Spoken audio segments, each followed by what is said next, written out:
In this video, I want to define a coset and talk about the general idea of a coset. Let's let G be a group with a subgroup H. So G is my group and H is some subgroup of G. Let's also let A be an element of my group G. AH is then the set of all products, little ah, as A remains fixed and little h ranges over capital H. Then we call this AH a left coset of H in G. Similarly, we could define a right coset, which would be HA. So this would be all of the products HA rather than AH. In practice, it doesn't make a difference whether we use left cosets or right cosets whenever we do our definitions, as long as we remain consistent. So from here on, whenever I talk about cosets, I'm actually going to use a right coset, HA. So anytime I just say coset without specifying, I'm going to be meaning a right coset. As an example, I want to find all of the cosets of the subgroup generated by 2 of the integers.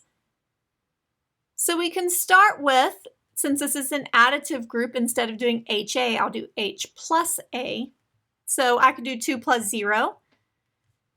Well, this is going to actually just be all of the even numbers.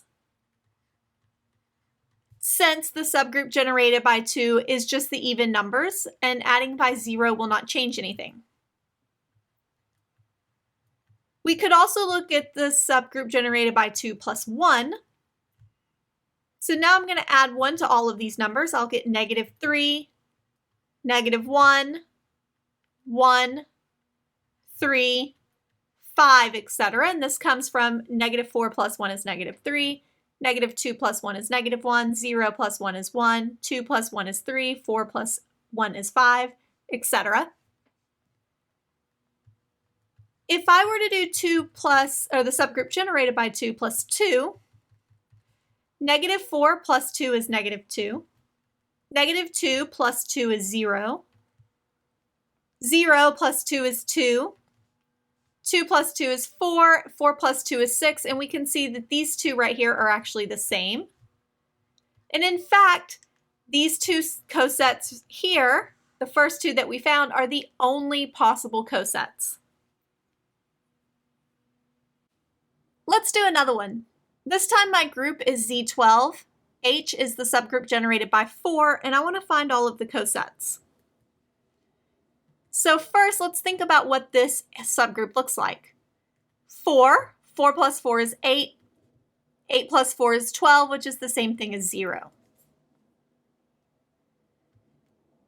So if I consider H plus 0, well, adding 0 doesn't change anything. If I were to consider H plus 1, 4 plus 1 is 5, 8 plus 1 is 9, 0 plus 1 is 1. We could do H plus 2, 4 plus 2 is 6, 8 plus 2 is 10, 0 plus 2 is 2.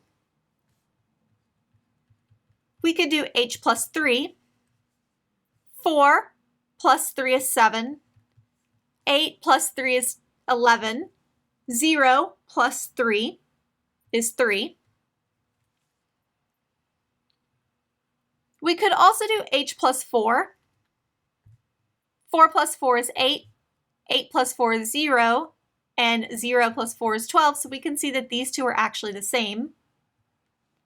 And in fact, these 4 that I have listed here in this first column are all of them.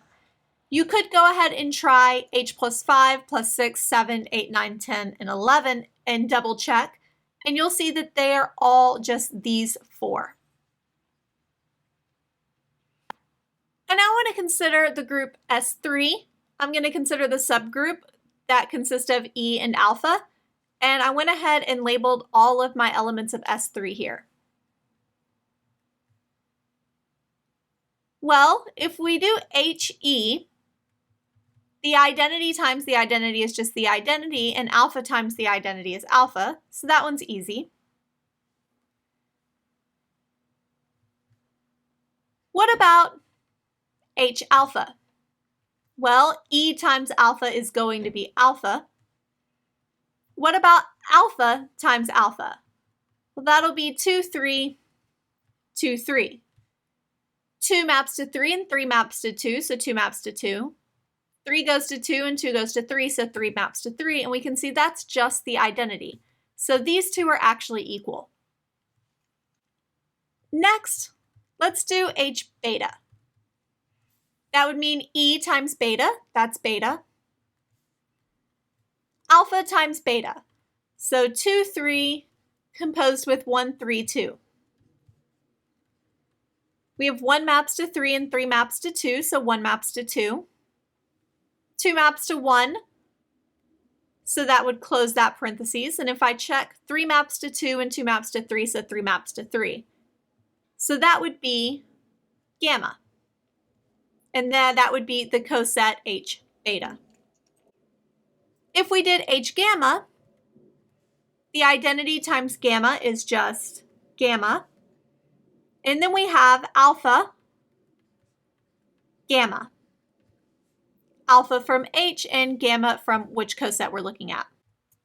In this case, 1 maps to 2 and 2 maps to 3, so 1 maps to 3. 3 maps to 2 and 2 maps to 1. So that would be beta. So the coset H gamma consists of gamma and beta, and now these two are equivalent. Next, let's do H delta. We have the identity times delta would be delta. And then we have alpha times delta. In this case, 1 maps to 2 and 2 maps to 3, so 1 maps to 3. We have the 3 maps to 1, and then 2 maps to 3 and 3 maps to 2, so 2 goes to itself. Well, we can see that's just kappa, so this would be delta kappa. Finally, let's look at H kappa. The identity times kappa is going to be kappa, and then we have alpha kappa, so 2, 3, 1, 3. In this case, 1 maps to 3 and 3 maps to 2, so 1 maps to 2. We have the 2 maps to 3 and 3 maps to 1. So that would be delta, which tells me that these two are also equivalent.